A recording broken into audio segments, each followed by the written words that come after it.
Hello there, it's Wednesday, and this is Today News with me, Evelyn, Araba, Aidoo. Let's look at stories making headlines in the next 15 minutes. Democracy Hub protesters, including leader Oliver Baka-Vomawo, to be arraigned today over charges of unlawful assembly, conspiracy, unlawful damage to property, among others. Deputy Minority Leader Emmanuel Amakofibua describes destruction of water bodies by illegal miners as suicide. And in business, Ghana's cocoa export revenue slumps for the 5th year running. We have details of these and other stories coming up. Please stay.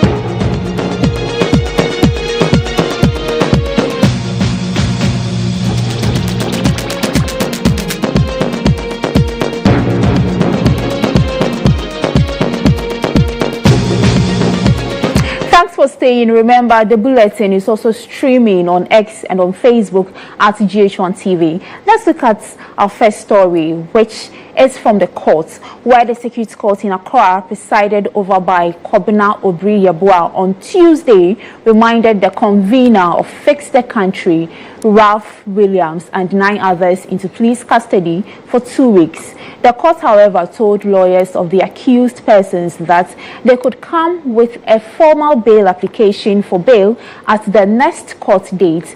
They all pleaded not guilty to 6 counts of conspiracy, unlawful assembly, causing unlawful damage, offensive conduct, conducive to the breach of peace, assault on public officer, and defacement of public notice. EIB Network's legal affairs correspondent Mutala Nusa reports that the Ralph Williams case is the first of 3 sets before the Circuit Court 6. Families will be wondering the whereabouts of their relatives. 40 of them have been arraigned before 2 circuit courts here in Accra, and in respect of Circuit Court 6, a total of 31 have been arraigned on charges including conspiracy, unlawful assembly, causing unlawful damage, offensive conduct to the breach of peace, and of course assault on public officer and defacing of public notices.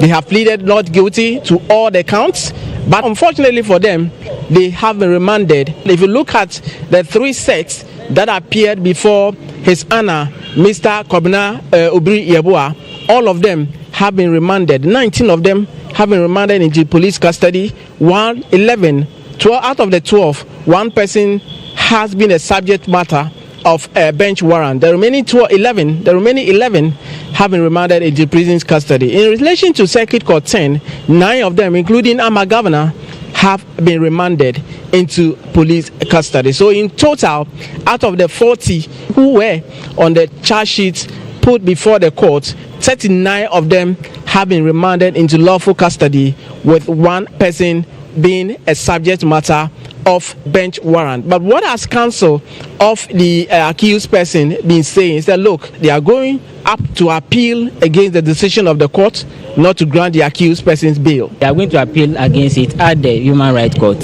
and we are sure that within some days we will have them released. So we are given limited time to have conference with our clients. So I'm sure with this, knowing where exactly they are right now, we are going to get their instructions and repeat the application again. And we are not satisfied because the main person why I'm here is Felicity Nelson, and she has not been brought to the court. So we have to look for where exactly she is, and I'm sure at the coming days, if we can't find her, we will bring habeas corpus application at the court to get her to be brought to the courts. All of them have been remanded, and the plea of 19 of them has been taken, and 12 of them, their plea have been deferred to the next agenda date, because we raised the concern that they have not been served with the charge sheet. They only surprised us with the charge sheet at the courtroom. So we raised the same point, and the judge agreed with us and adjourned the matter for their plea to be taken. We are only disappointed at the number of days that they have been remanded, and some remanded into prison custody, which is clearly not befitting of people who are protesting for Galamsey. So we are going to apply for the proceedings of today and appeal against him. But there has been some reaction from the relative of some of the accused persons who were arraigned. Just took their camera from their car, they stood outside to snap, and then you took all of them there, and it cannot be. It cannot be. They are not parts. Look at their dresses. You should see from their dresses that these people are not parts. You should differentiate it. You should know how to calculate it. If nobody is talking, God in heaven will answer in Ghana. You cannot eat any food because cyanide has gone into the soil. And this is what these young people are fighting about. And Mother Ghana, only God and posterity will judge everyone involved in this. What is their crime? Their crime is trying to protect our very nature, our country called Ghana. Kwame Nkrumah's Ghana. And this is where we are. They are the criminals. The criminals are continuing with their jobs. Well, the presence of the police was heavily felt as each of the sets of the accused persons were being brought. Look at this scene. Ghanaian citizen, we've not done anything. I was just arrested on the street. I did not do it. What are you doing to me, bro? Over 48 hours. Y'all should be proud. Until such time that the higher courts decided otherwise, these accused persons will be in lawful custody until October 8th, when they make their appearance back in court. From the circuit courts here in Accra, Mutala Inusa, GHOne.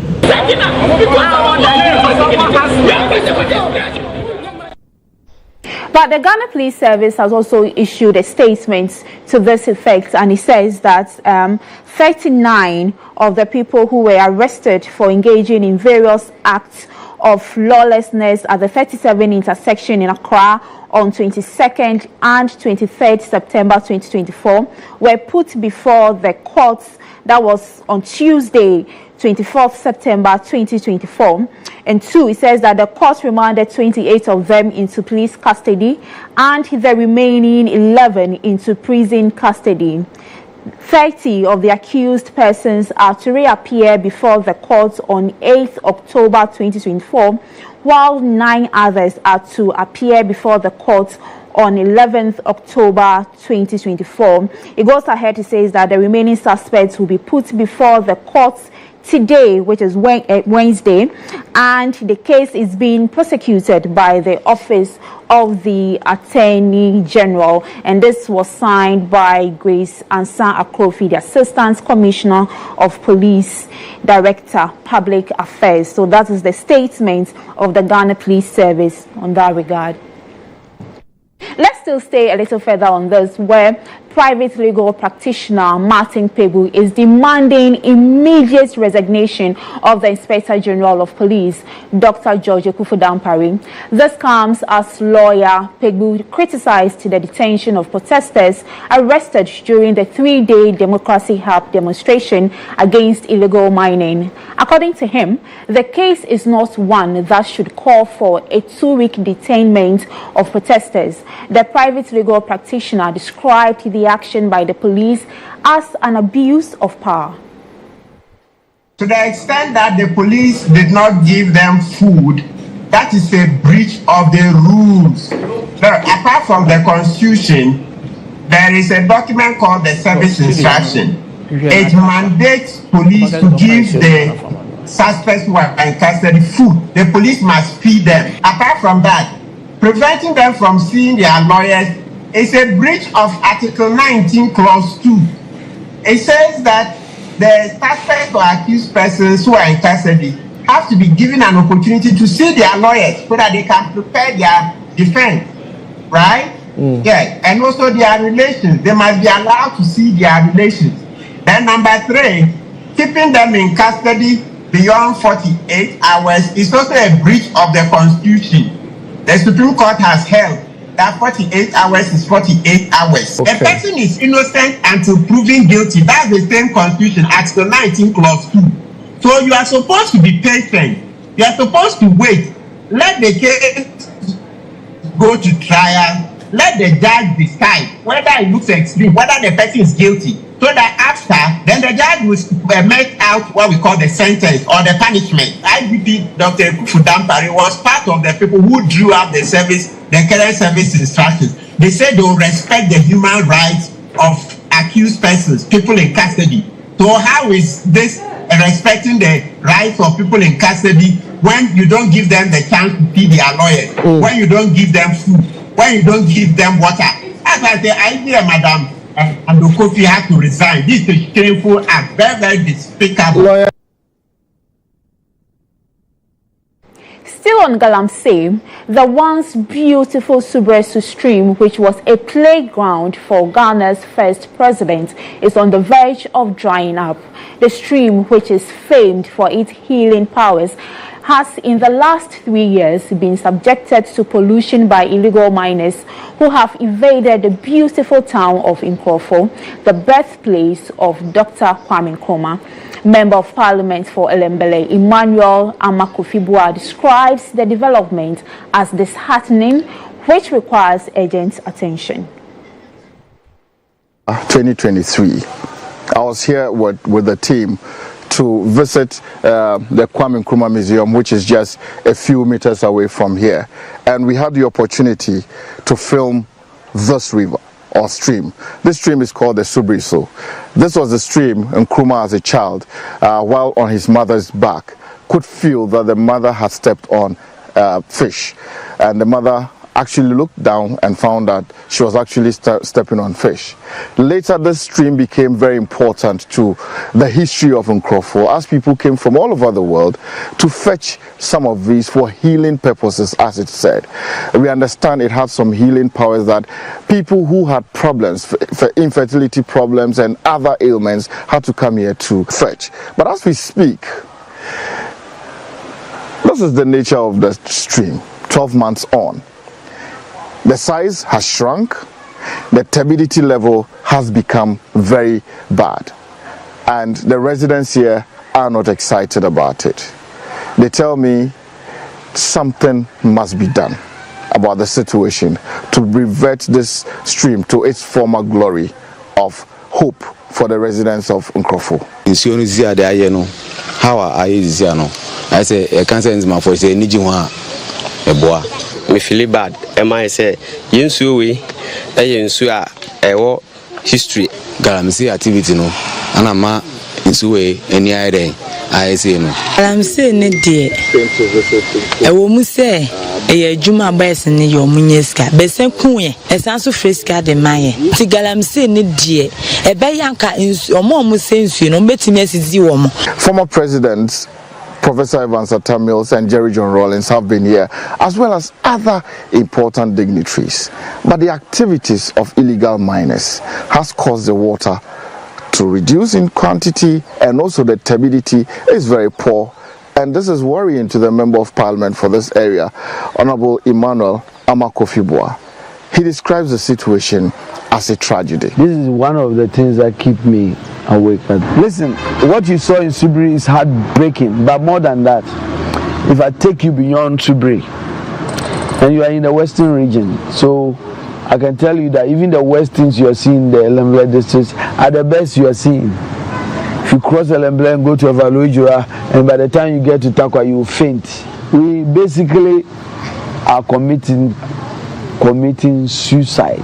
Behind us here, as the pathway or the route of the Subresu River, a few meters away from here is where the illegal miners have taken position and have started their work in digging out the gold. And this is what is creating the state of the water right now. The community members are helpless, they don't know what to do. and they are asking for action to make sure this is resolved as soon as possible, so that the once beautiful Subrisu River with some mystical powers will return to its former glory days, so that more people will benefit from its healing. In business, Ghana's cocoa export revenue has slumped for the 5th consecutive quarter, despite the country recording trade surplus for the 3rd consecutive quarter, according to the latest trade data from the Ghana Statistical Service. The service earlier on Tuesday revealed that for the 3rd consecutive quarter, the country raked more from its exports compared to its imports into the country. But despite this positive trend, it is emerging that for the 5th consecutive quarter, on the contrary, Ghana's cocoa revenue has fallen, including a 4.0 billion cedis decline in the 2nd quarter of this year. Here is government statistician Professor Samuel Kwabena-Enim speaking to the media. 2024 trade statistics.